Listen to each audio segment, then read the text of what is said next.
अरबपति की कुंडली खोलने जा रहा हूं। इस अरबपति का नाम है, अमेरिका का अरबपति है, इन्वेस्टर जॉर्ज सोरोस। इसका नाम ध्यान रखिएगा, इसका नाम है जॉर्ज सोरोस। आज इसकी ऐसी कुंडली खोलूंगा कि यह सोरोस का सारस बना दूंगा।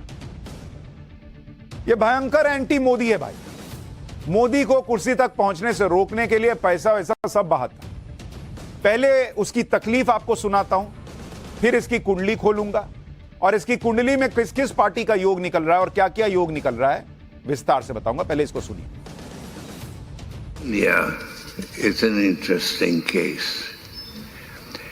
It's a democracy, but its leader, Narendra Modi, is no Democrat. Inciting violence against Muslims was an important factor in his meteoric rise. Modi maintains close relations with both open and closed societies. India is a member of the Quad, which also includes Australia, the US, and Japan. But it buys a lot of Russian oil at a steep discount and makes a lot of money out of it. अब इस भाई की आपने बातें सुन ली। कह रहा है नरेंद्र मोदी लोकतांत्रिक नहीं है, मुसलमानों पर हमले करा करके इतना राइज किए हैं और रूस से सस्ता पेट्रोल खरीदते हैं और उसमें पैसा कमाते हैं नरेंद्र मोदी। कहां रखते हैं ये भी तो बता देता भाई। लेकिन 92 साल, 92 साल का याद। तो हमारे यहां 60 साल के बाद जो होता है वो भाई के साथ भी हो सकता है, हुआ 92 साल की उम्र हो गई। लेकिन जॉर्ज सोरोस ने नरेंद्र मोदी के खिलाफ ये बयान कहां दिया? म्यूनिक सिक्योरिटी कॉन्फ्रेंस में। ये जर्मनी में कॉन्फ्रेंस चल रहा है और 19 फरवरी तक चलेगा भी। इस कॉन्फ्रेंस में इंटरनेशनल सिक्योरिटी पॉलिसी पर बातचीत चल रही है, जहां ग्लोबल सिक्योरिटी के सामने जो चैलेंजेस हैं उस पर चर्चा हो रही है। यह देखा जा रहा है कि कैसे शांति और स्थिरता स्थापित करनी है। यह भाई वहां उस मंच पर अपना एजेंडा लेकर चला गया।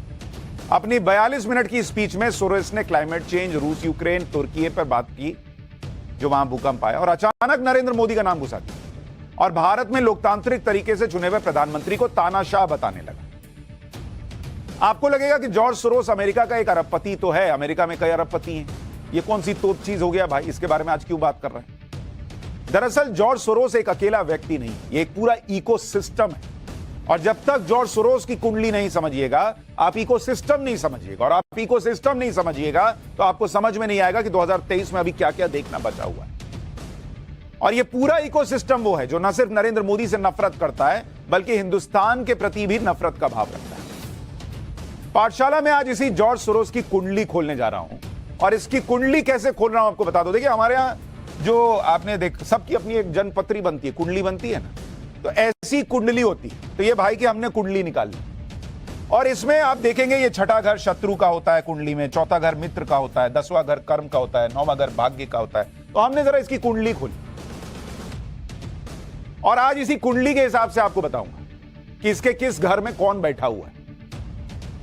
लेकिन हम जो है ये एस्ट्रोलॉजी के हिसाब से नहीं करेंगे। हम भाई पाठशाला में पत्रकार आदमी, हम हॉरोस्कोप के हिसाब से नहीं, बल्कि पाठशाला की गहन रिसर्च के हिसाब से इसकी कुंडली खोल देंगे आज।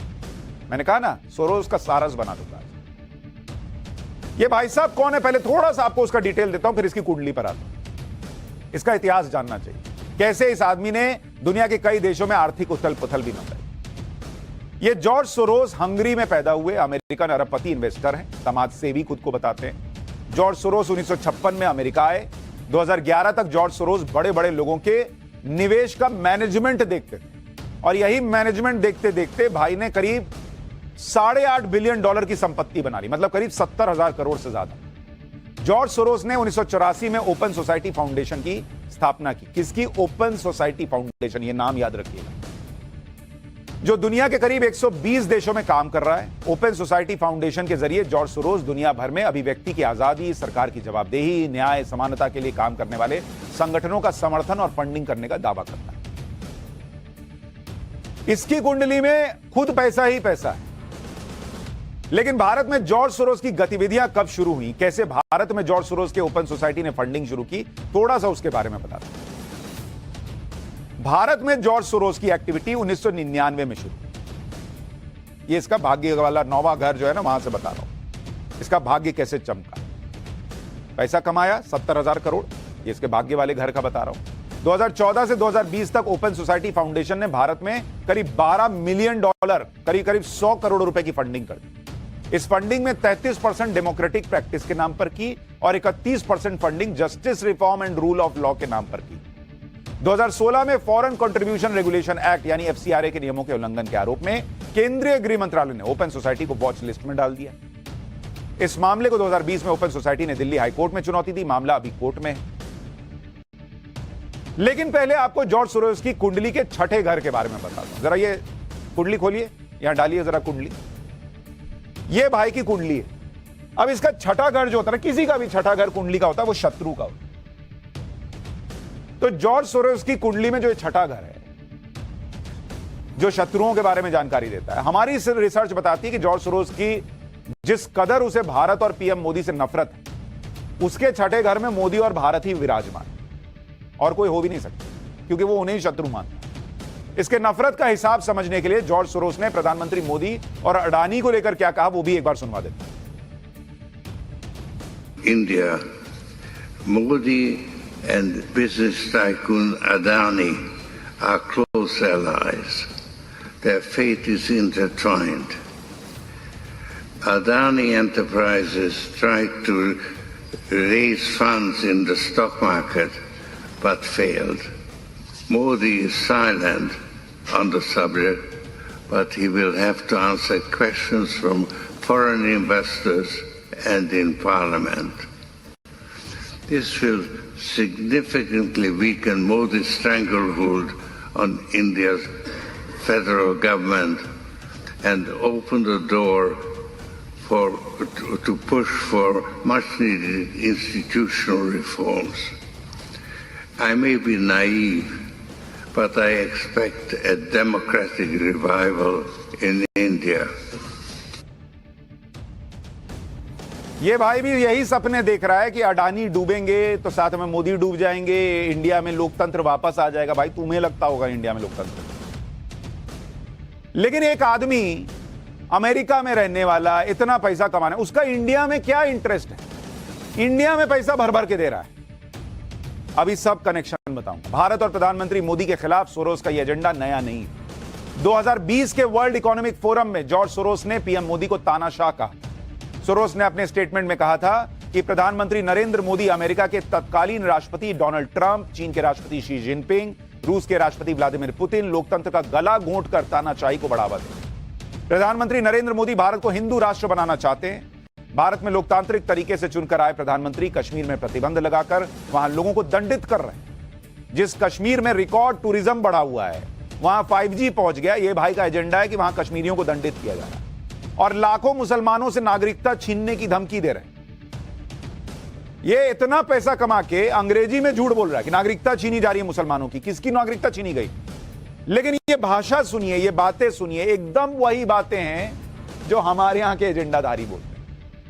2020 के ही वर्ल्ड इकोनॉमिक फोरम में जॉर्ज सोरोस ने एक ऐलान भी किया था। जनवरी 2020 में जॉर्ज सोरोस ने एक ग्लोबल यूनिवर्सिटी बनाने के लिए $1 बिलियन देने का वादा किया। इस यूनिवर्सिटी का लक्ष्य क्या था? राष्ट्रवादियों से लड़ना। मतलब यह बोला कि भाई मोदी को रोको, उसके लिए पैसा लगाओ जितना लगाना है। $1 बिलियन बहा दिया भाई ने कि राष्ट्रवादियों से लड़ो। जॉर्ज सोरोस के मुताबिक दुनिया भर में राष्ट्रवादी विचारधारा के लोग और जलवायु परिवर्तन सबसे बड़ी समस्या है। राष्ट्रवादी विचारधारा के लोग समस्या है, जो हमारी सभ्यता के लिए खतरा है। भैया तुम सबसे बड़े खतरा हो, पहले तो ये देखो। जॉर्ज सोरोस के बयान पर बीजेपी ने कहा कि इसका जवाब हर हिंदुस्तानी को देना चाहिए। प्रधानमंत्री मोदी ऐसी किसी ताकत के सामने नहीं झुकेगी। जॉर्ज सोरोस का ये ऐलान कि वो हिंदुस्तान में मोदी को झुका देंगे, हिंदुस्तान की लोकतांत्रिक ढांचे से चुनी हुई सरकार को ध्वस्त करेंगे, उसका मुंहतोड़ जवाब हर हिंदुस्तानी को देना चाहिए। लोकतांत्रिक ढांचे से चुनी गई हिंदुस्तान की सरकार और हिंदुस्तान के प्रधान सेवक नरेंद्र मोदी ऐसे गलत इरादों के सामने सर नहीं झुकाएंगे। नरेंद्र मोदी के प्रति जॉर्ज सोरोस की नफरत को आप इस बात से भी समझ सकते हैं कि अपनी पकाऊ और उबाऊ स्पीच में जॉर्ज सोरोस ने तुर्की के राष्ट्रपति एर्दोगन का जिक्र करते हुए भी उनकी तुलना नरेंद्र मोदी से कर दी। Erdogan has much in common with Modi, but while Modi seemed to be firmly in the saddle until recently, Erdogan has mismanaged the Turkish economy, and he will face elections in May. All his efforts are focused on winning the elections. जिसका खुद का focus Narendra Modi को सिर्फ कुर्सी से उतारने पर है, वो बता रहा है कि नरेंद्र मोदी का सारा फोकस चुनाव जीतने पर है। तो नेता का फोकस काहे पे होता है? और चुनाव जीतने पर फोकस होने से कोई चुनाव जीत जाता है क्या? तो ऐसे तो बहुत सारे लोग फोकस लिए बैठे हैं, बिना काम किए लोग जीत जाते हैं। लेकिन ये भाई की बातें सुनिए, इसको हर जगह लगता है सपने में भी नरेंद्र मोदी ही आते होंगे। तो इसकी कुंडली में मैंने आपको जो कुंडली दिखाई, छठा घर शत्रु नरेंद्र मोदी, भाई की कुंडली मैंने आपको बता दी। अब आपको बताता हूं इसके चौथे घर में जो मित्र हैं, जॉर्ज सोरोस की कुंडली का चौथा घर जो मित्रों के बारे में बताता है, वहां हमको रिसर्च में कौन मिला। हाल के दिनों में एक पैटर्न साफ दिखाई दे रहा है, चाहे हिंडनबर्ग हो, बीबीसी डॉक्यूमेंट्री हो, इन सभी को आधार बनाकर कांग्रेस खुलकर सरकार पर हमले करती है। विपक्ष की पार्टी ये करना भी चाहिए। चलिए, जॉर्ज सोरोस के मामले में ऊपर से ऐसा नहीं दिख रहा, लेकिन जॉर्ज सोरोस और कांग्रेस का कनेक्शन कुछ तस्वीरों में तो हमें दिखा जब हमने रिसर्च की। जॉर्ज सोरोस और कांग्रेस के कनेक्शन की सबसे ताजा तस्वीर आपको दिखा रहा हूं। यह तस्वीर जरा यहां डालिए, जिसको मैं आपको दिखा रहा हूं। यह तस्वीर आप देख रहे हैं, ये राहुल गांधी हैं, लेकिन इस तस्वीर में इंपॉर्टेंट है ये आदमी। ये आदमी कौन है? जो 2022 में राहुल गांधी की भारत जोड़ो यात्रा के दौरान ये तस्वीर ली गई थी। ये राहुल गांधी के साथ सफेद कुर्ते में चलने वाला शख्स जो है, इसका नाम है सलील शेट्टी। और ये सलील शेट्टी कौन है भाई? ये जॉर्ज सोरोस, जिसके बारे में अभी आपको बता रहा था, उसी के फाउंडेशन ओपन सोसाइटी का उपाध्यक्ष। जॉर्ज सोरोस का सपना नरेंद्र मोदी को कुर्सी से उतारना, और उनकी ओपन सोसाइटी, ये देखिए ऊपर लिखा ना, ये डालिए जरा वो ओपन सोसाइटी वाला, ये ओपन सोसाइटी फाउंडेशन सलील शेट्टी, यहां दिखाइए जूम करके, सलील शेट्टी वाइस प्रेसिडेंट ये आदमी है, और ये राहुल गांधी की भारत जोड़ो यात्रा में चल रहा है।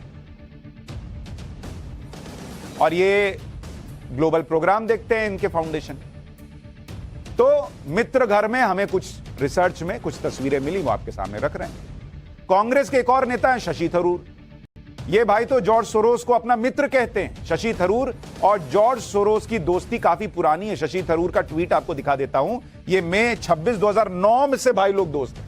ये लिख रहे हैं, met old friend George Soros, upbeat about India and curious about our neighbourhood, he is far more than an investor, a concerned world citizen. तो एक और कांग्रेसी नेता जॉर्ज सोरोस के मित्र वाले घर में दिख रहा है। खुद ही लिख रहे हैं, मैं तो नहीं कह रहा, खुद ही लिख रहे हैं कि बहुत मेरा प्यारा दोस्त। जॉर्ज सोरोस ने 2020 के वर्ल्ड इकोनॉमिक फोरम में पीएम मोदी को तानाशाह बताया था, जिसके बारे में अभी आपको बता रहा था। उस खबर को कांग्रेस नेता दिग्विजय सिंह ने ट्वीट किया और लिखा कि अरबपति जॉर्ज सोरोस का मोदी पर बड़ा हमला। यह तस्वीर देखिए, Digvijay Singh at Davos, billionaire George Soros big attack on PM Modi. Congress के नेता मित्र घर ट्वीट भी कर रहे हैं। इतना ही नहीं, देश के पूर्व प्रधानमंत्री मनमोहन सिंह, जो कांग्रेस के वरिष्ठ नेता भी, उनकी बेटी अमृत सिंह का भी जॉर्ज सोरोस के ओपन सोसाइटी फाउंडेशन के साथ connection. Amrit Singh open society justice initiative में राष्ट्रीय सुरक्षा और आतंकवाद विरोधी परियोजना को संभाल रही हैं। ठीक है, अपना काम कर रही हैं, लेकिन मैं तो बस बता रहा हूं कि कुछ कुछ कनेक्शन तो जॉर्ज सोरोस के साथ कर रहे हैं। अच्छी बात है, होना चाहिए, दोस्ती तो होनी चाहिए। हालांकि किसी से भी दोस्ती कोई बुरी बात नहीं है, लेकिन वो दोस्ती माननी भी तो चाहिए। कांग्रेस जॉर्ज सोरोस के बयान पर कह रही है क्या, वो भी सुन लीजिए। कांग्रेस नेता जयराम रमेश ने ट्वीट किया और लिखा कि जवाहरलाल नेहरू के दिखाए मार्ग से ही भारत में डेमोक्रेटिक रिवाइवल होगा। सोरोस जैसे लोग हमारा लोकतंत्र निर्धारित नहीं कर सकते। जो कांग्रेस पार्टी और उसके नेता दुनिया में कोई गाली दे दे नरेंद्र मोदी को या भारत को, बता दे यहां लोकतंत्र नहीं बचा, जो खुद कहते हैं यहां पर हिटलर शाही चल रही है, वो सोरोस के बारे में अचानक लिख रहे हैं कि भाई ये सोरोस हमको नहीं बताए। हो सकता है लग रहा हो, अच्छी बात है। जॉर्ज सोरोस के कर्मों की कुंडली खोलूं, उससे पहले आपको जॉर्ज सोरोस का एक बयान सुनाता हूं, जिसमें यह आदमी खुद ही कह रहा है कि वो कितना नैतिक है। एक बार सुनिए इसका बयान। Which George Soros am I talking to now? The amoral George Soros or the moral George Soros? It's one person. It's one person who at one time engages in amoral activities and at the rest of the time tries to be moral. तो ये आदमी वो है जो खुद बता रहा है कि ये नैतिकता अनैतिकता नहीं देखता जब पैसा कमाने की बारी आती है। पैसा कमा लेता है, इसको फर्क नहीं पड़ता कौन डूब रहा है कौन बच रहा है, लेकिन उसके बाद जो है वो जितना पैसा कमाता है उसमें से कुछ पैसा ये अपने एजेंडे के लिए इधर उधर लगाता है, जिसको ये कहता है कि मैं दुनिया की मदद कर रहा हूं। अब आपको मैंने इसकी कुंडली में शत्रु बताया, मित्र बताया, इसका भाग्य बताया शुरू में। अब इसका कर्म वाला भाव जो है, कर्म वाला हाउस जो है 10 नंबर, कर्म कहिए कुकर्म कहिए जो भी कहिए, कर्म तो होता ही हर, सुकर्म कहिए। पिछले कुछ सालों से इंटरनेशनल रिपोर्ट्स और रेटिंग में जिस तरह से भारत की रैंकिंग को बहुत नीचे रखा जाता है, इस तरह की रिपोर्ट्स और रेटिंग देने वालों में भी जॉर्ज सोरोस का कनेक्शन और फंडिंग। 2022 में डेमोक्रेसी को लेकर एक रिपोर्ट आई थी। इस रैंकिंग में भारत को कई कमजोर देशों से भी नीचे 93 नंबर पर रखा गया। भारत की रैंकिंग के मुताबिक भारत में सरकार निरंकुश हो रही है, यह कहा गया था इस रैंकिंग के हिसाब से, और यह दुनिया की 6ठे सबसे निरंकुश सरकारों में से एक बताई गई। यह रिपोर्ट किस संस्था ने तैयार की थी? डेमोक्रेसी रेटिंग 2022 को वीडेम इंस्टीट्यूट ने पब्लिश किया था। वीडेम इंस्टीट्यूट एक स्वतंत्र रिसर्च संस्थान। रिसर्च के लिए वीडेम इंस्टीट्यूट को कई सरकारें और प्राइवेट संस्थान फंड देते हैं। जॉर्ज सोरोस का ओपन सोसाइटी फाउंडेशन भी वीडेम इंस्टीट्यूट को भारी भरकम फंड देता है। उसने खुद अपनी वेबसाइट पर डाला है भैया कि हम इससे पैसा लेते हैं। अब ये तो बहुत आसान सी बात है समझने के लिए कि जो व्यक्ति भारत और नरेंद्र मोदी से इतनी नफरत करता हो, वो भारत और मोदी को बढ़िया बताने वाली किसी एजेंसी को फंडिंग तो देगा नहीं। भाई आपको पैसा दे रहा है और आप कहोगे कि नहीं मोदी बहुत अच्छा काम कर रहे हैं, इंडिया टॉप का डेमोक्रेसी है, तो कहेगा लाओ पैसा, लाओ वापस लाओ। तो वो पैसा दे रहा है, वो बता रहा है कि इंडिया एकदम खत्म है, लोकतंत्र खत्म है। वीडेम इंस्टीट्यूट जैसे संस्थानों की रेटिंग को आधार बनाकर भारत में सरकार पर हमले होते हैं, और हमले भी कांग्रेस पार्टी करती है। वीडेम इंस्टीट्यूट की 2022 की डेमोक्रेसी रिपोर्ट को ही आधार बनाकर कांग्रेस नेता शशि थरूर ने मोदी सरकार पर हमले किए। ये उनका ट्वीट आपको दिखा रहा हूं। शशि थरूर ने 5 मार्च 2022 को ट्वीट किया, जिसमें लिखा कि विश्व स्तर पर सम्मानित वीडेम इंस्टीट्यूट की रेटिंग में भारत के लोकतंत्र की रेटिंग 23% की गिरावट को देखकर दुख हुआ है। जॉर्ज सोरोस की कुंडली के 10वें घर के बारे में आपको बता रहा हूं, जो उनके कर्मों की जानकारी देता है। जॉर्ज सोरोस वो शख्स हैं जिस पर कई देशों में राजनीतिक स्थिरता, अस्थिरता पैदा करने, सरकारों के खिलाफ साजिश रचने जैसे गंभीर आरोप। इसके लिए जॉर्ज सोरोस भारी फंडिंग करते हैं, प्रभाव का इस्तेमाल करते हैं। जॉर्ज सोरोस ने अमेरिका के पूर्व राष्ट्रपति जॉर्ज बुश के खिलाफ अपनी पूरी ताकत लगा दी। साल 2003 में जॉर्ज सोरोस ने कहा था कि बुश को सत्ता से हटाना उनका मकसद है, यह उनके लिए जिंदगी और मौत का सवाल है। सोरोस ने कहा था कि अगर कोई बुश को सत्ता से बेदखल करने की गारंटी लेता है तो वो उस पर अपनी पूरी संपत्ति लुटा देगा। बुश के खिलाफ प्रचार में कई मिलियन डॉलर खर्च कर दिए थे साथ। बहुत खतर, क्योंकि पैसा है भाई के पास, खतरनाक आदमी है, उम्र 92 है। चल गई। इसका एजेंडा बस इतना है, इसकी कुंडली में कोई बैठा हो, भारत में प्रधानमंत्री की कुर्सी पर नरेंद्र मोदी ना बैठे, तो ये अपना काम कर रहा है, हम अपना कर रहे हैं। हम फैक्ट्स दिखाते रहेंगे, देश को जगाते रहेंगे।